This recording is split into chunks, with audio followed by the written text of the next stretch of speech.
M5 RFP Biton ini sogoma mba ani sogoma renouveau kaba awna ka wakati Biton M5 RFP o shifinakaw oluka manyama do ye dɔgɔkun tɛmɛnen aw ka kunbɛn n'aw ye jamababɔ kɛ o tɛmɛnen kɔ a kuma cayara kosɛbɛ ka sababu kɛ $5 ani murumuruko kuma dɔ wulila kuma o kuma ni gɛlɛyaw wulila an bɛ a tigiw yɛrɛ wele k'u ɲininka an ka ɲininkali fɔlɔ ye min ye $5 min kuma bɛ sen na a yɛrɛ bɔra min aw de y'a fara ɲɔgɔn kan walima maa dɔ de y'a di aw ma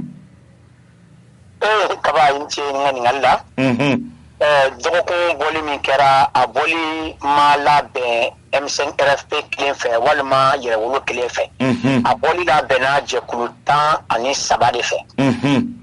nka jɛkulu kelen kelen yɛrɛ fɛnɛ bɛɛ yɛrɛ komi bɛɛ bɛ M5 ko dɔn cogo min na jɛkulu kelen kelen bɛɛ fɛnɛ bɛ M5 kɔnɔ donc welewelekan dalen ko ka jɛ ka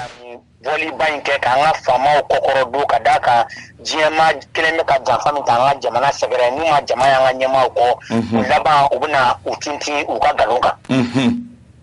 o sababu la a bɛɛ labɛnna cogo min bɔn ala ko tiɲɛ a ma labɛn ne yɛrɛ ɲɛna nka u y'a labɛn cogo min jɛkulu 13 fɛn fɛn farala ɲɔgɔn kan u y'o jɛkulu mɔgɔ kelen kelen bɛɛ ta k'o don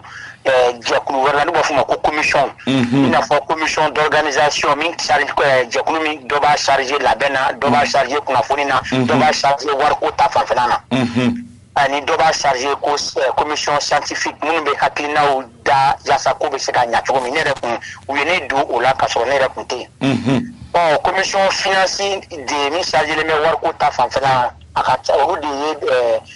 wari n'o ni kɔni ko jɛkulu kɔni a bɛ musakako ɲɛɲini yaasa fɛn minnu bɛ na kɛnɛ kan olu wariw bɛ bɔ yɔrɔ min ko jɛkulu bɛɛ ka jɛ k'i hakili jagabɔ wariko bɛ kɛ cogo di a nana ye k'a fo ka taga événement yɛrɛ surunya wari min fɔra ko musaka min kan ka don labɛn in na wari hali dɔrɔmɛ 1 kuma o wari la kɔfɛ sisan sa an point de presse kɛ aw bɛ kunnafonidilaw wele ka ɲɛfɔli k'olu ye k'a ɲɛma bila o point de presse ka kan ka kɛ mardi lundi réunion lajɛ min kɛra bourse du travail kɔnɔ fo ka taa se sufɛlanfa ma n'a kun cɛra o la a yirala ko jɛkulu donc ko min wari sɔrɔ cogo ma se k'a dɔn wa a ma dɔn na musaka bɛna bɔ yɔrɔ min ko donc ko ka musaka in tila jɛkulu bɛɛ ni ɲɔgɔn cɛ bɛɛ ka na ni i ka niyɔrɔ ye a ko la yaasa weleweleka ka da journaliste ma o kɛnɛ ka ɲi a fɔra ko min M5 ye jɛkulu in bɛɛ la belebeleba ye ko ka 100,000 bɔ ka tɔw ta fɔ u ye komi ne bɛ kuma n yɛrɛ ka jɛkulu de tɔgɔ la ka sɔrɔ ka tɔw ta fɔ dɔw ta kɛra 5000 dɔw ta kɛra 10,000 dɔw ta kɛra 20,000 o y'a sɔrɔ M5 parce que an sifinnakaw de ni u bɛ ka ni lajɛ ninnu kɛ mais an yɛrɛ ka mɔgɔkɔrɔbaw n'o ye comité stratégique ye olu tun t'a kalama donc wuli kɛra ka taa ɲɛf'u ye ko k'aw an bɛna don ka jɛ ka fɛn dɔ kɛ ɲɔgɔn fɛ n'a ma k'u ma baasi ye an ka ɲɛmɔgɔw n'o ye comité stratégique ye ne yɛrɛ b'o la fɛnɛ u réunion sigi lajɛ kɛ k'a fɔ ko bon nin ko in bɛ cogo min na an ka lajɛ an fɛnɛ k'an bolo fara ɲɔgɔn kan ka dɛmɛ don an ka sifinnakaw ma ka d'a kan a fɔra ko bɛɛ k'i ka mɔgɔ dɛmɛ bɛɛ k'i jija i k'a fan fɛ ka welewele kan bɛɛ ka taa ɲɔgɔn sɔrɔ boulevard kan ko donc an tɛna se k'an fɛnɛ sigi ten n'an m'an ka sifinnakaw dɛmɛ ko nka ko wari hakɛ min ni an bɛ musaka hakɛ min an bɛ se k'u dɛmɛ o la u ka welewele ka da u n'u ka labɛnw na ni an sera ka min fara ɲɔgɔn kan an b'o d'u ma o lundi min ni o su nin kuma in fɔra a commission mɔgɔ minnu chargelen don a wariko la olu ko ko sini n'o ye mardi ye ko kunnafonidilaw welelen don 16h ɲɛgɛn kaɲa 16 ko nka ko bɛɛ k'i jija i kana n'i ka contribution ye ka bɛn 10h ma n'o ye sɔgɔmadafɛla nɛgɛ ɲɛ 10 ye an bɛ se 10h ma ka na se fo midi ma o y'a sɔrɔ an yɛrɛ ka mɔgɔkɔrɔbaw ma se ka musaka foyi fara ɲɔgɔn kan fɔlɔ ka d'an ma an ka ɲɛmɔgɔ min b'u cɛla yen nɔ ni u b'a fɔ ko abu an o de ye ne yɛrɛ Biton dalen wele ko Biton ko e bɛ min ko ne ma se dugu kɔnɔ fɔlɔ a ko i b'a lajɛ i bɛna a lajɛ ka an ka wari min fɔra kunun sɔrɔ ko an o y'an ka juru k'an k'o sara n'o ye 100,000 i bɛna o juru don an na an bɛ y'a faamuya b'a la wari di yanni an ka mɔgɔkɔrɔbaw ka se ka wari fara ɲɔgɔn kan ne wulila ka bɔ o la n ka so ka kunda abale ka bureau kan ka taa musaka min fɔra ko y'anw ta ye ka t'o di ale ma o dilen o de kɛra anw ka participation wari ye ka fara tɔw ye min di o de kunnafoni cari kɛra mardi don mercredi don yanni vendredi cɛ sisan sa an ka ɲɛmɔgɔw o y'a sɔrɔ olu ko u kan ka lajɛ kɛ n'u ye wari ko min fɔ k'u bɛ n'u b'a lajɛ ka musakaw fara ɲɔgɔn kan ko kan ka taga di an ma k'an boloma dɛmɛ $2.2 sɔrɔla o la o wariko bɛ mɔgɔ min bolo o ye ne ani wariko bɛ mɔgɔ min yɛrɛ fana bolo an ka denmisɛnnin yan fan fɛ a ye ne n'u fila wele k'an ka na ko ale ma caman sɔrɔ fɔlɔ k'a ye min sɔrɔ ko a bɛ ne ka u juru sara n ye fɔlɔ après ka tɔ fila in di an ka continuer an ka labɛnw fɛ ni o ye ko in kɛra ten donc kabiri an taara ale ye ne ka 100 bɔ k'o sigi ka $2 di an ka wari min chargelen b'an ka wariko la o ma ko u ka taa ni tɔw ko ka min bɔ o ka sɔrɔ dɔɔnin bɛ ale bolo donc o taara o cogo la ten o kɔfɛ u ye wari tɔ dafa min sɔrɔ i tulo b'a la i n'a fɔ yɛrɛ ye ɲininkali kɛ cogo min na ko 5.300.000 o ye fili kuma ye mɔgɔw bɛ ko min fɔ 5.300.000 tɛ 5.800.000 de don ka d'a kan 500.000 min bɔ a kan o tun ye ne ka wari ye o sigi ɲɛma o sigi ɲɛma donc a sɔrɔ 5.300.000 nin tribune min yɛrɛ taara fɔlɔ komi aw yɛrɛ b'o dɔn cogo min na o fɛn ninnu bɛ san de a bɛ loué de a bɛ loué de o ye bɛnna 2.285.000 ma ka tila tuguni matériel u b'a fɔ ma organisation matériel ni ani mobilisation olu fana t'u jɔ 2 millions et quelques la comme a papier ti ɲɛkɔrɔ yan nɔ wari bɛ mɔgɔ min bolo a papier bɛɛ dafalen b'o bolo donc n'o yɛrɛ bɔra wari la pratiquement o ye wari yɛrɛ tɔ bannen mɔgɔ minnu bɛ yen ni hali u sira yen ni dɔw bɔra dugujanw na ka na si a yɔrɔ kɛnɛ kan ka da kan kujɔnw sigira kabiri dugu ma jɛ kabiri jeudi 30 donna olu ka dumuni na n'i ye mobilisation lajɛ an ka wariko ɲɛ bɛ mɔgɔ minnu bolo komi an ka mɔgɔw bɛ Mali quartier bɛɛ la fo ka na se commune ma u ye o coordinateur de wele k'olu sigi jeudi yɛrɛ su fɛ fo 3h du matin u tilala o ɲɔgɔnnajɛ la ko ko wari musaka tɔ filɛ ko yala mɔgɔ ka mɔgɔ jumɛn bɛ yɔrɔ jan na n'a bɛ fɛ ka na nka se t'a ye a ka se kɛnɛ kan ka d'a kan nin tɛ élection ko ye nin tɛ parti politique ko ye nin ye jamana yɛrɛ bɛ latumini ko kɛlɛ an b'o de la bi donc ni mɔgɔ bɛ se ka se kɛnɛ in kan cogo min an ka fɛɛrɛ kɛ k'o dɛmɛ o ka se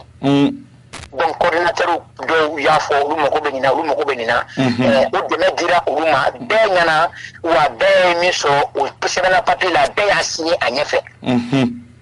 ka bɔ kuma la yen wari yɛrɛ musaka tilala ka ɲa ka don fɛn bɛɛ la fo k'a tɔ to 20,000 de wari kɔfɛ o 20,000 hakili la wari koɲa bɛ mɔgɔ minnu bolo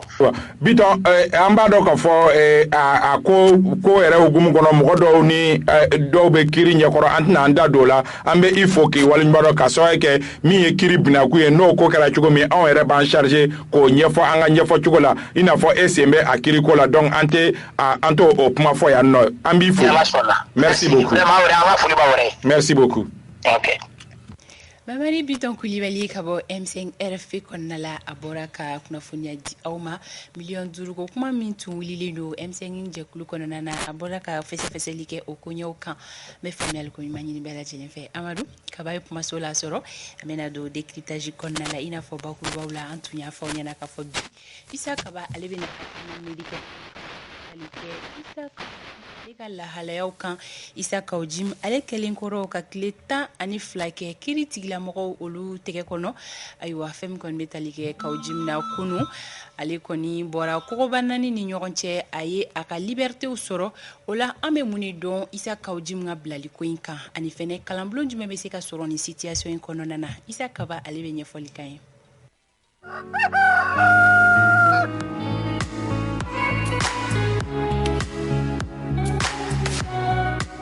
Banga foli bi ye foli diyara n ye Fanta Tomota n bɛ foli laminɛ nisɔndiya kɔrɔ ka foli kɛ Amadou El Konare dɔw fana bɛ yen n'i ma sigi plateau kan olu t'i wele téléphone na k'a lajɛ n'o y'a sɔrɔ aw bɛ direct la sɛbɛ yɛrɛ la ko k'a fɔ a tigi ye ko n bɛ direct de la siga t'a la an bɛ foli di lamɛnbagaw ani filɛbagaw bɛɛ lajɛlen ma o mana kɛ fan o fan a diyara bɛɛ lajɛlen kaba i bisimila a ka d'an ye i ka ɲɛfɔli kɛ an ye Isa Kaouji mina lahalayaw don tɛmɛnenw décryptage kɔnɔna na a tun bɛ situation min kɔnɔna la ɲɛfɔli kɛra o kan bi a ka d'an ye i ka ɲɛfɔli kɛ situation min niveau min na kunun an y'a ye k'a fɔ Kaouji kɔni ale labila la e bɛ mun de dɔn Kaouji ka bilali ko in kan a ko teliyara ɲɔgɔn kɔ kunun kosɛbɛ hali n'o y'a sɔrɔ novembre kalo tile 4 min ye conseil national de la sécurité conseil national de la transition olu tun ye jalajɛ kɛ jalajɛ min ni o yɛrɛ fana kɛra u ka jɛkulu dɔ ka baara kɔfɛ n'a bɛ fɔ o ma ko commission ad hoc olu tun bɛnna min kan mɔgɔ 100 sara la mɔgɔ 100 ani mɔgɔ 1 tun y'a jira k'a fɔ ko Isa Kaouji ka kasoladon ko k'a sonsoro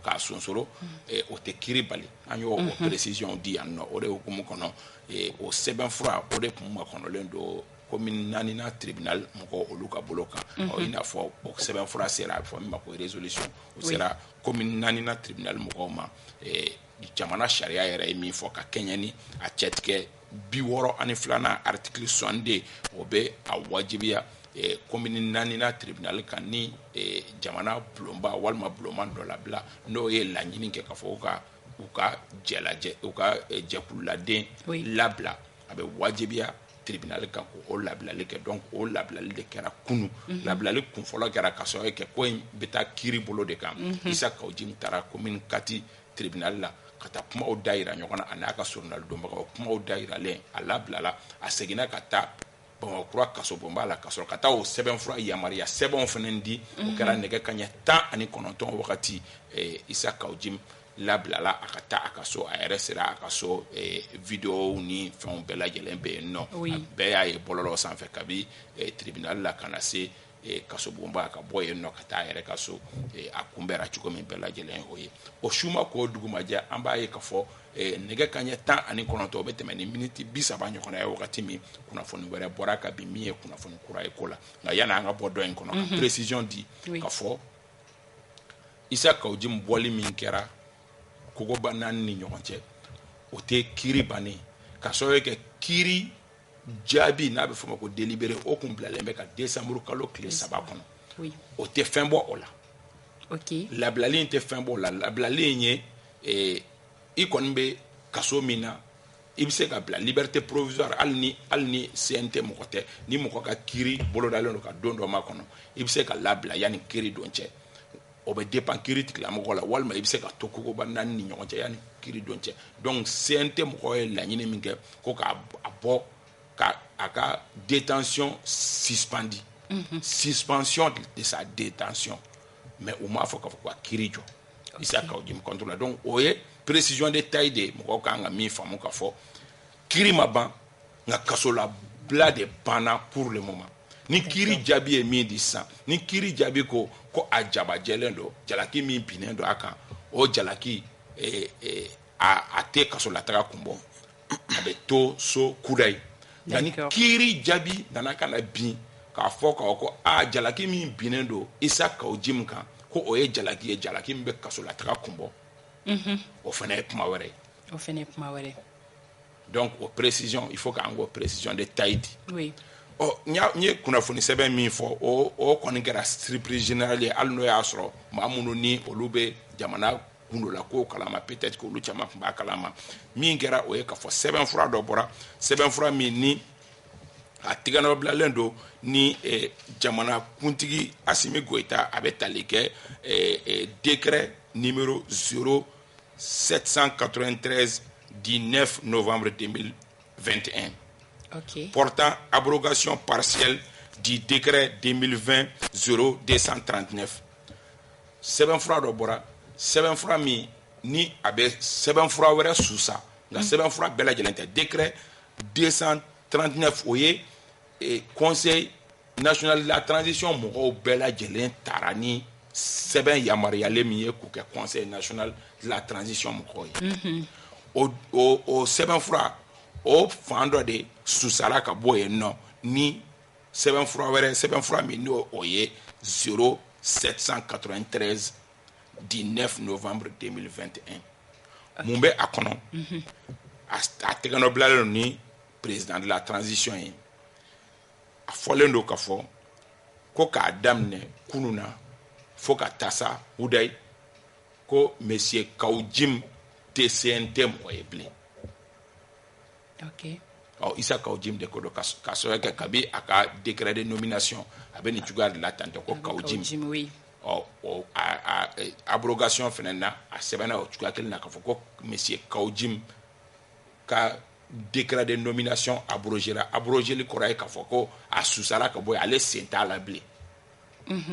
Donc o kunnafoni bɔra ka bin o bɛ fɛn caman yɛlɛma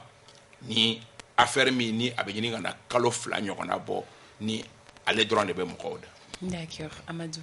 Kaba an bɛ se k'a fɔ décret kɛli ka Isa Kawujim gɛn ka bɔ CNT la est-ce que nin tɛ transition député nomeli min kɛra a kɔnɔ nomination kɔlɔlɔ tɛ nin ye wa? Kelen ɲininkali filanan est-ce que nin tɛna baara gɛlɛya CNT cakɛlaw ka se k'a fɔ ko u bɛ gouvernement ka baara jateminɛ kosɛbɛ, nin tɛna o gɛlɛya sabula ni maa min bɛ yen n'i ko ci jɔ cogo dɔ la k'a dama tɛmɛ n'i ma ta ɲɛmaw dalina fɛ risque bɛ k'i fana bɛ se ka gɛn ka bɔ a kɔnɔ est-ce que o la transition CNT maa bɛɛ tɛna kɛ faga ɲɛmaw mana min fɔ o fana tɛna tugu est-ce que u bɛna se ka dénonceli kɛ u bɛna fɔ u ka député rôle la a bɛ fɔ cogo min na ko ils doivent contrôler l'action gouvernementale. I ye min fɔ député comme a fɔra ko député o tɛ nka u bɛ député nɔlabila de la u ka baara bɛnnen bɛ gouvernement mɔgɔw bɛ baara minnu kɛ k'olu larawe ani fana ni n'u filila yɔrɔ min na k'a se k'a lakili siga t'a la ni Isa Kawujim ka nin affaire in kuncɛ cogo a bɛ ka taa cogo min yɛrɛ o bɛ siga don mɔgɔ dusukun na ka kɛɲɛ ni o ko ye siga foyi t'o la o bɛ siga don mɔgɔ dusukun na k'a yira k'a fɔ limite bɛ CNT mɔgɔ la fɛn in bɛ i b'o ye ko la i ye ɲininkali fɔlɔ min fɔ CNT k'a ye k'a fɔ CNT mɔgɔ marabagaw mago mana se CNT mɔgɔ ma walima ni mɔgɔ min t'u ka affaire kɛ k'a fɔ k'u bɛ se k'o sama ka bɔ tentɔ facilement ni cogoya la tantɔ danfaraba bɛ ani bulonba ni ɲɔgɔn ye ka sɔrɔ kɛ abrogation du décret partiel min filɛ nin ye i tɛ se k'o kɛ mɔgɔ min n'a taara sigidaladenw fɛ décret fɛ i bɛ se ka fɛn min kɛ ni député dɔ commande i ye i bɛ se ka fɛn kelen min kɛ i bɛ bulonba ci o député kelen in kama o de ye 2020 o de ye baara dan k'a dan ka sɔrɔ kɛ député damadɔni kun bɛ yen nɔ jalaki kun ɲɛsinnen don olu ma nka cogoya si kun tɛ yen ka se k'olu dama sama ka bɔ assemblée kɔnɔ ka député tɔw to yen nɔ gɛlɛya kun bɛ minnu kun kan fo kelen min kun bɛ yen nɔ o ye a bulonba ci walasa o député minnu ni jalaki kun binnen don u kan k'u ta cogo ma ɲɛ walasa olu ka se ka bɔ alors que contrairement à ça CNT filɛ niveau min na a kelen filɛ min tɛ se ka kɛ assemblée la o kelen filɛ nin ye CNT la ka mɔgɔ dɔ min nomera k'a ka nomeli k'a bɔ a la pewu donc i y'o min fɔ o ye tiɲɛ wa min fana ni ye ka mɔgɔw dusukun CNT mɔgɔw n'a kun b'u kun na k'a fɔ ko u bɛ se k'u yɛrɛ yamaruya fɛn bɛɛ la Isa Kawujim ka nin affaire in y'a jira k'a fɔ ko limite bɛ u la wa u kan k'u sigiyɔrɔ dɔn leçon min bɛ dégager a la o ye pour le moment bɛɛ bɛ fili ka da i ka tiɲɛ kan minnu fana y'a kɛ i bɛ taa sɔrɔ argument minnu b'u bolo o fana ni u bɛ se k'olu fɔ cogoya la mais pour le moment anw jateminɛlikɛlaw bolo fɛn fɔlɔ min bɛ dégager o ye k'a fɔ a fɔra CNT mɔgɔ ye k'u ye député o ye tiɲɛ ye nka k'u tɛ député o ye tiɲɛ ye mais k'a kɛ ni min m'a ta anw ka dabada ma i bɛ bɔ a kɔnɔ de mɔgɔ fana kun sigilen tɛ ni o fana ye. D'accord, kaba an bɛ gɔrinin kɛ ka taga kiiri tigilamɔgɔw olu fanfɛla la yalima Isa Kawujim a ka kɛɲɛ ni a ka nin labilali ninnu ye kiiritigɛlaw ka lafasa tɔn 2 Samu ni Silima yalima olu ye kuma dɔ kɛ ka ɲɛsin nin ko in ma walima u kunkan ma mɛn de. U kunkan ma mɛn ka sɔrɔ kɛ i jo don k'a fɔ an y'a ye k'a fɔ CNT kelen ka pataki bɔ wagati min ka laɲini kɛ k'a fɔ k'u ka Isa Kawujim ka a labila. I b'a dɔn Samu ni Silima tun ye pataki bɔ u tun y'a fɔ k'a fɔ ko olu dusukun jɛlen don ka kɛɲɛ ni ko in ye olu b'a dɔn k'a fɔ o baarakɛɲɔgɔn commune 4nan ɲɛmaa ye kiiritigɛla ye min fɔ k'a fɔ ko a jo de don donc olu dusukun jɛlen don mais kabi nin waleya kɛra pour le moment sigi kɛlen bɛ k'u ka communiqué ma kɔnɔ an b'u ka communiqué ye a suguyaw bɛ dépend min na nin ko in filɛ nin ye i bɛ taa sɔrɔ baaraba de kɛra baara belebeleba de kɛra yanni an ka se jama ɲɛ bɛ min na ɲɔgɔn ye o de bɛ kɛ ko in a bɛ se ka labɛn cogo di an b'a kɛ cogo di aw kiiri tigilamɔgɔ aw bɛ se ka mun bila anw bɛ se ka mun bila an b'a ko laban cogo di o de bɛ laban labilali ani bɔli CNT kɔnɔ ne hakili la baaraba de kɛra yanni an ka se o hakɛ ma o de bɛ nin expliquer peut-être Sam ni Silima mɔgɔw olu mago bɛ min ka kɛ ko in na kiiri ka taa jusqu'au bout nin fana bɛ sɔn k'o latigɛ kosɛbɛ ka sɔrɔ kɛ bi na briefing ko kuma min n'o tun bɛ Isa Kawujim ka soronnali donbagaw da décembre kalo tile 3 Isa Kawujim bɛ n'i jɔ ka sɔrɔ briefing foyi t'a kan na ani briefing tɛ na bilen ka sɔrɔ k'a tɛ CNT mɔgɔ ye bilen donc o kɔrɔ ye k'a ni briefing foyi tɛ na sisan monsieur Isa Kawujim ni kiiri tigilamɔgɔw de bɛna kari ɲɔgɔn na mais CNT membre Isa Kawujim ni kiiri tigilamɔgɔw tɛna kari ɲɔgɔn na o bɛ danfaraba don kiiri min tɛmɛna ani kiiri min bɛ jaabi min bɛ nalen décembre kalo tile 3. D'accord, o bɛ dan sigi sɔgɔmada in na jɛmukan na kaba i bɛ se ka laseli jumɛn kɛ an ka se ka jɛmukan na tugun. Non an kun ye fɛnnin dɔ fɔ min ye moto taxiw ye an kun y'a kuma fɔ yan nɔ an ye jɛmukan an bɛ mɔgɔ fɔlɔ sen fila minnu ye attention attirer a kan an y'an bolo ɲɛsin yɔrɔ min dɔ ye n wele k'a fɔ an ɲɛna tile bɔra yen nɔ ka sɔrɔ k'an y'a fɔ n ko risque bɛ yen nɔ hali moto taxi tigiw yɛrɛ u ka agresser fan fɛ an dun ɲɛ b'a la tile fila in na o baara de bɛ sen na donc il est vraiment temps secteur in ka organiser ka sɛbɛnfuraw k'u la walasa hali ni i ma ɲɛ k'i agressera i ka moto mana ye mɔgɔ min bolo a ka se ka identifier k'a dɔn walasa enquête ka kɛ an ye kibaruya min sɔrɔ o ye tile filanin na mɔgɔ 3 mɔgɔ 2 fo ka se mɔgɔ 7 ɲɔgɔn na olu ntanyana ni ko in na Guinée équatoriale fana gɛlɛya min bɛ maliyɛnw kan olu fana caman bɛ k'an wele a ko la ni ala ma basi kɛ sini n'an sera ka mɔgɔ sɔrɔ ka sɔrɔ kɛ biyɛra an jigi pa tun b'a kan k'a fɔ k'an bɛ Guinée équatoriale ka dɔ sɔrɔ an b'a fɔ u bɛɛ lajɛlen caman bɛ k'an wele an bɛ maa sɔrɔ min bɛ se k'a ɲɛfɔ an ye ye lahalaya bɛ cogo min ni ala sɔnna sini ni sinikɛnɛ bɛɛ an bɛ sɔn k'an concentré Guinée équatoriale kibaruya kan ni ala sɔnna. Siga t'a la an b'a yir'u la k'a fɔ k'an hakilina ɲuman o bɛ ka taga u yɔrɔ Amadu. An bɛ bɛɛ fo k'an bi taa kuncɛya. bɛɛ lajɛlen bɛ fo ka bɛɛ lajɛlen wale ɲuman dɔn tunkarankew an ma ɲina aw kɔ aw minnu fɛnɛ bɛ sɔgɔni jɛmukan in na walasa ka se ka aw faso kokan ko kunnafoniya sɔrɔ an b'a yir'aw la k'a fɔ k'an hakilina ɲuman bɛ ka taga aw kelen kelenna bɛɛ lajɛlen yɔrɔ tunkaranke minnu bɛ gɛlɛya kɔnɔna la ni wagati laban ninnu kɔnɔ an bɛ dugawu don kɛ ala ka se ka gɛlɛya ninnu duga ka bɔ u kan ala ka tunga ɲɛ malo u ma ala ka segiso ɲuman fɛnɛ nɔgɔya u ye ka maliden kelen kelenna bɛɛ lajɛlen fo maa o maa bɛ sɔgɔni jɛmukan in na sɔgɔmada fɛ ka se ka kunnafoniyaw kunfɔlɔw sɔrɔ tile journée kɔnɔna la bi jɛmukan an b'a datugu yan yɔrɔ la fɛn bɛ tali kɛ nɛgɛ kanɲɛ 9 na dugu kunkan ko ale kɛnɛ bɛ sigi sini sɔgɔma 7h15 an bɛ segin ka ɲɔgɔn lasɔrɔ renouveau matin wɛrɛ kɛnɛ kan ala ka tile yɛrɛ